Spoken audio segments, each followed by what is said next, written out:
Before I start this lesson, I'd like to give all praise and glory and honor to Yahweh, Ba'ashem, Yahweh Shai, Ba'ashem, Rakak Wadash. Double honor to the Apostle, Elder Great Millstone, real well and teach well. Show up to the 144,000 men that's pushing and believing this right without show sincerity and sacrificing their lives and wills to do so. Show on to the men, women, and children that's tuning in and listening. And show on to the Israelite foreigners scattered abroad on all four corners of the earth. The Heavenly Father's name is Yahweh. His only begotten Son's name is Yahweh Shai. And Lord will in this video edify, quick, straight to the point. This video right here, I don't necessarily have a topic not a topic. I don't have an exact title, but it's centered around the chariots of the Lord. Recently, not just the so-called UFO sightings and the drones, but also, the apostles did a video on the salvation of Israel. They went into it a little bit, and I'm just laying back and off of that. The Chariots of Israel, pursuing the 2 Kings chapter 2, and I get that as well, Lord willing. But the salvation is for Israelites, and the only way it will be saved is by chariots. And the chariots will beam up the elect. And this is something that heathens fear. When they see the chariots, they know it's over with. They know something bad about to happen. But ultimately, when the chariots are seen, the children of Israel, the so-called Latino, the black Latino, Native American, men and women and children get joyous. That's why they sing Swing Low, Sweet Chariot. Because they knew the Lord put us in remembrance of what He can do for us. And ultimately, the Lord will eventually get the chariots active. Now, I'm going to just describe, in this video, I'm going to bring out what those chariots are, what they look like, and what their functions are. Now, chariots could do multiple things. You have in the Old Testament dealing with us in Exodus, when we was in the wilderness, the chariot covered us, protected us, watched us as well, not just protected us and stuff like that. They gave us light, protected us and guided us and fucked us up too as well. So the chariots had many uses, but in this time they're doing similar things. They, chariots are watching over brothers, all brothers, the elect, the children, as well as we ain't getting fucking what's the word? We're not getting zapped. Well, shit, the Lord ain't zapping Jakes, but shit, the Lord can. He ain't doing it yet, but He will. Chariots are having the chariots of the Lord have many uses. But anyway, this is Zechariah chapter 5 and verse 1. Then I turned and lifted up my eyes and looked, and behold, a flying roll. And this flying roll is a chariot. Now, chariots, their function is beyond what Esau-Edom technology can do and the comprehension of Esau-Edom. Now, these chariots are vehicles of salvation. Yet again, and also those chariots can defy the laws of physics, defy the laws that Esau-Edom has said, and proclaimed to be normal. Verse 2, and he said, Lo, what seest thou? And I answered, a flying roll. The length thereof is 20 cubits, and the breadth thereof is 10 cubits. And Zechariah seeing this, and let me see. Verse 3, then saith he unto me, this is the face that goeth over the face of the whole earth. For everyone that stealeth shall be cut off as on this side according to it, and everyone that sweareth shall be cut off as on that side according to it. And yeah, the Lord has chariots all over doing particular things, reporting back. That's how the angels get to and from. Now, angels can literally, fly or whatever. We that's without neither here nor there. But the angels are reporting to the Heavenly Father. These chariots are the vehicles that the angels are using. And we have examples. Oh yeah, I get that too. Second Esdras, the Tempest. But yeah, ultimately these chariots are a vehicle of salvation and a vehicle of judgment. And I'm gonna get that in Isaiah as well. But now I'm gonna go to 2 Kings real quick. The 2 Kings chapter 2. The 2 Kings chapter 2, and I'll start at verse 1. And it came to pass when the Lord Yahweh Shai will take up Elijah into heaven by a whirlwind. And yeah, in Isaiah he used that reference, a whirlwind. What that Elijah went with Elisha to Gilgal. And yeah, the Lord have beamed up men in chariots. The Lord has done that. And you have to think, the Heavenly Father beaming you up, that's a pristine, high-level privilege. Enoch had that privilege. Yahweh Shai had that privilege in Acts. When he completed the mission, completed the course, the blueprint, the apostles seen that. The disciples which became apostles seen that. And Elijah said unto Elisha, tarry here, and I pray thee, for the Lord has sent me to Bethel. And Elisha said, and Elisha is the understudy of Elijah. Elisha said unto him, as the Lord liveth, as thy soul liveth, I will not leave thee. So thou went down to Bethel. I jumped down a little bit now, actually. Let me see.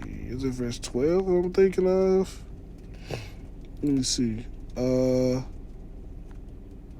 I'll start at verse 10. And he said, thou hast asked a hard thing. Nevertheless, if thou see me when I am taken from thee, it shall be so unto thee. But if thou shalt not, but if not, it shall not be also. Verse 11, and it came to pass, as they still went on and talked, and that behold, and appeared a chariot of fire, horses of fire, and parted them both asunder. And Elisha went up by a whirlwind into heaven.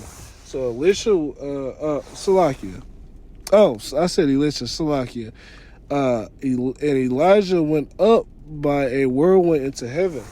So Elijah was a tractor beamed up, and the chariots are wheels of fire. That's also another thing. The chariots are compared to wheels of fire, a cloud, a great mountain in 2 Esdras 13. The Lord has multiple things, multiple titles and names for these chariots. Verse 12, and Elisha saw it, and he cried, my father, the chariot of Israel, the horsemen thereof. And he saw him no more, and he took hold of his own clothes and rent them into pieces. And ultimately, Elijah was beamed up. And then you had the same thing with Enoch. He was translated. Now, I'm going to grab Isaiah real quick. Let me see. This is Isaiah chapter 66 and verse 15. For behold, the Lord will come with fire, and his chariots like a whirlwind. And the chariots are going to be beaming up Jake, the elect, and destroying Jake as well, and Edomites as well, by laser beams, to render his anger, which he's going to use with the chariots. The Lord ain't just coming to save, he's coming to destroy as well. His rebuke with flames of fire. For by fire and by his sword the Lord will plead with all flesh, and the slander of the Lord shall be many. And this is another example. The Lord will come, and he'll be a lot of bloodshed with chariots as well. Now, there's numerous amounts of chariots. Chariots can do things that defies laws of physics, defies our term of logic. A chariot can do all types of things. But the chariots going to have assigned missions. deliver or destroy. Now, what was that? I was going to grab Second Ezra's. Yeah, Second Ezra's. And I'll close out with this one, actually. Oh, I'm with the 12. This is Second Ezra's chapter 13. And this is Ezra's having a dream, being showed a dream by an angel. And it came to pass after 7 days, I dreamed a dream by night, and lo, there arose a wind from the sea, and it moved waves. Let me see. Actually, this talk about Yahweh Shai. Let me see. Oh, man. Okay. I jumped to verse 6. But I beheld, and lo, he graved himself a great mountain, flew up upon it. And this is a chariot. That great mountain is a big fathership chariot. Let me see. But I would have seen the region or place whereout the hill was graven, and I could not. And after this I beheld, and lo, they which are gathered together to subdue him were sore afraid, and yet does fight. And yeah, let's talk about the battle in the Middle East.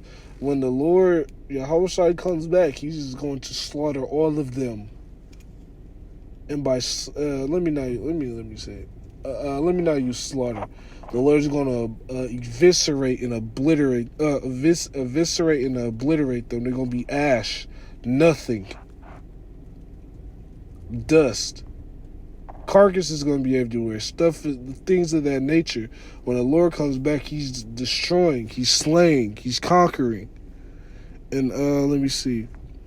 And lo, he saw the violence of the multitude that came, and he lifted up he neither lifted up his hand nor held sword nor any instrument of war. And yeah, this is a flex too. The Heavenly Father used the chariots as a flex. He's doing it now.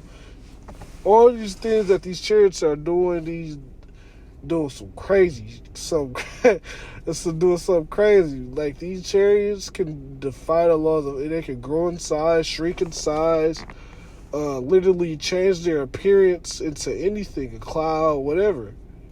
These chariots can do anything. And that's a flex for the Heavenly Father, because he's flexing his power right now. But let me see. I'll read verse 10. But I only saw that he sent out his mouth as it had been a blast of fire, out of his lips a flaming breath, and out of his tongue he cast out sparks and tempests. And they all were mixed together, the blast of fire, the flaming breath, and the great tempest, and fell with violence upon the multitude which was prepared to fight, and burned them up every one, so that upon a son of an innumerable multitude nothing was perceived, but only dust and a smell of smoke. When I saw this, I was afraid. So yeah, the Lord is going to eviscerate and obliterate his enemies by those chariots, the laser beams from the chariots. How else did you think Moses got how else do you think Moses had the laws written in stone? By the so-called finger of God. The chariots literally shot a laser beam. That ain't no finger. That's a blasphemy. But yeah, man, the Lord's coming. The Lord chariots, when you see them, well, it's game time. And by game time, it means it's about time to go home. So every step, every day, every sign, every wonder, it's just one more step to going home. And ultimately, the Lord is revealing himself more and more. But Lord willing, this video is edifying. But before I close, I'd like to give our praise to Yahweh Ba'Shem, Yahweh Shai Ba'Shem, Rakak Wadash, and on to the next one, Shalom.